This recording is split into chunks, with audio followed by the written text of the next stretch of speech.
Saturday, the 22nd of August, 2026.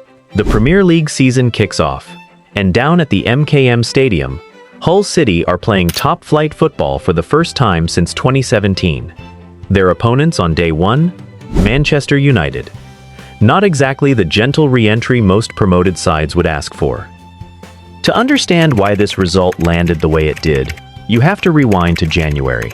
That's when Michael Carrick took interim charge at Old Trafford and immediately made a statement, beating Manchester City 2-0 in his very first match. United carried that momentum all the way to a third-place finish, and in May the club made it permanent. Carrick, no longer the caretaker, now the man with the job full-time. So walking into this season opener, there was real belief around the club. Not the usual cautious, let's see how it goes belief, but genuine talk of closing the gap on champions Arsenal. Hull, meanwhile, were nobody's idea of a threat. They'd only got here through the playoffs, grinding past Millwall in the semis, and Middlesbrough in the final back in May. And pundits had all but written them off before a ball was kicked this season, Joe Cole among them, predicting an instant bounce back down to the championship.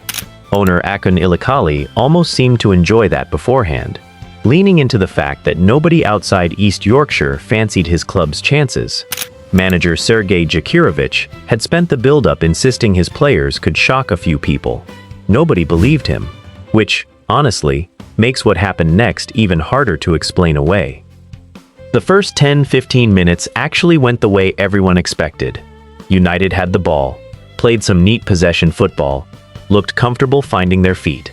In the 13th minute, Hull keeper Konstantinos Tzalakis had to be alert, palming away a Brian Mbomo half-volley. 2 minutes later, at the other end, United's goalkeeper Sene Lamens flung himself full stretch to deny a Lewis McBurney header. Nothing alarming yet, just a normal, feeling each other out start to a season. Then it went wrong, fast. 17th minute, a corner swings in, and United just don't deal with it. Nobody picks up the run, and Semi Ajayi pokes home from close range. That's about as basic a mistake as football has to offer. Bodies in the box, and somehow the runner still gets a free poke at goal. 1-0, and the home crowd erupts. United had over 20 minutes to steady themselves before the break. Instead, they conceded again, almost the exact same way. Regan Slater, who delivered the first corner, swung in a free kick to the back post in the 38th minute, and Nobel Mendy, on his debut no less, as Hull's record signing, rose above everyone and powered a header past Lamens. Same issue as the first goal. A ball into the box, and United's defense simply wasn't organized enough to deal with it. 2 goals in 21 minutes, both delivered by the same man. Slater has clearly been drilled as Hull's set-piece specialist, and on the day he was unplayable from a dead ball. By half-time, Hull's fans were already reminding United exactly what was happening, with chants ringing around the ground about the Tigers doing the mauling. Carrick, watching from the touchline, looked like a man who genuinely couldn't believe what he was seeing. That, right there, is really the whole story of the match. Not 2 unlucky individual errors, but one structural problem, exposed twice inside the same half. United went into a title-chasing season without a settled answer for defending crosses and free kicks, and a promoted side with a clear, well-drilled plan punished them for it immediately. Carrick made his move at the break, sending on Marcus Rashford for Patrick Dorgu. It carried weight beyond the tactics too.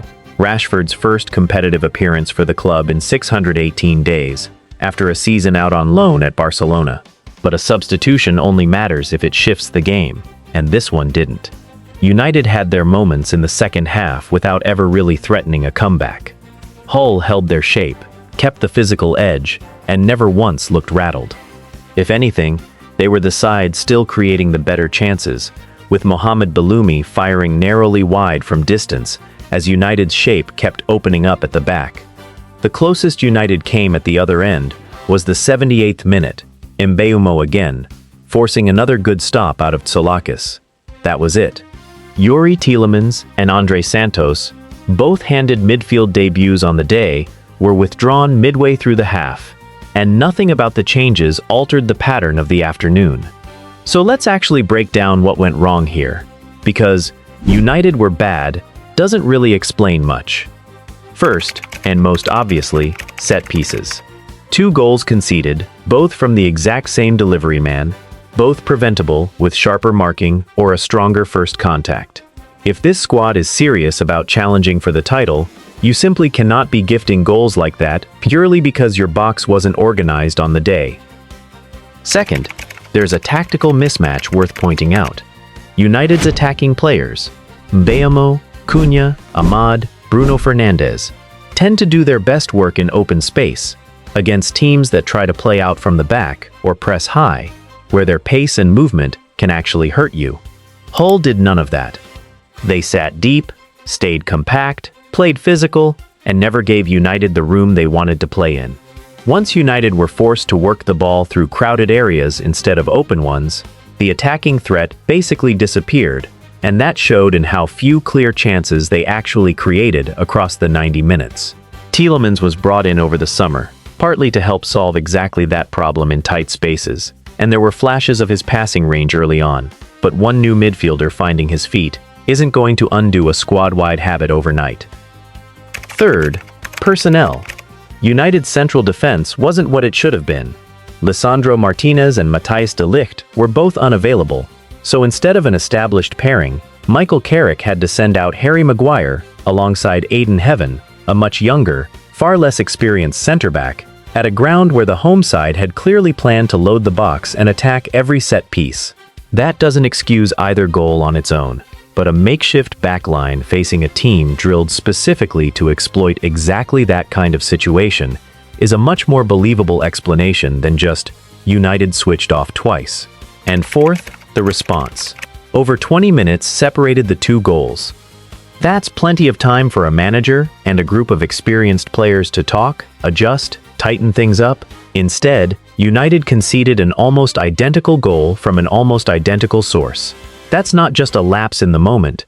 That's a sign the team wasn't reacting quickly enough when the plan was clearly already failing right in front of them.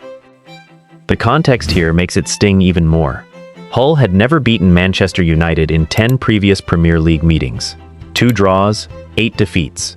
This was their first ever top-flight win over the club, and their first win over United in any league fixture in 52 years, going all the way back to a 2-0 result in November 1974. For a team most of the football world had already relegated in their heads before August even started, that's a genuinely historic afternoon. The kind of result Hull fans will still be talking about long after this season's finished, whatever happens next. For United, chasing a title this season, it's about as bad a way to open one as they could have picked. There's no version of the preseason buildup where this was the plan. Not with the January turnaround, not with the 3rd place finish, not with all the talk about finally putting pressure on Arsenal at the top. The fallout was instant. Carrick came out afterward and was described, fairly, as bitterly disappointed. Fans flooded social media calling for reinforcements before the transfer window shuts, and one theme kept repeating: the defense needs fixing, and it needs fixing now. It's only one match, and nobody sensible judges a manager on 90 minutes in August. But the mood from supporters afterward wasn't patient. It was frustrated, and you could see why. This isn't a group that's short on quality going forward. It's a group that just got beaten twice from set pieces by a side that had never managed it before in 10 attempts, and that's the kind of detail that sticks with people far longer than the scoreline itself. When a club with United's ambitions loses to a promoted side the way they just did, the scrutiny arrives fast, whether it's fair or not. Here's what actually matters going forward, though. This result doesn't define United's season, but it does expose something real, and it needs solving before it turns into a pattern. Their very next fixture brings another newly promoted side, Ipswich Town, to Old Trafford. Either the perfect chance to put this right in front of their own fans, or a genuine trap if the same set-piece problems show up again in a game United will be expected to win comfortably. Carrick has a little time before the fixtures get properly tough, and how he responds, in personnel, in setup, in tone, will tell you a lot more about this United side than the Hull result on its own ever could.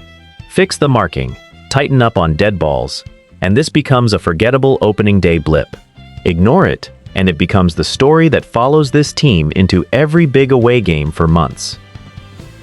One match rarely tells you the full story of a season, but it can absolutely show you where the cracks are before they turn into something you can't ignore.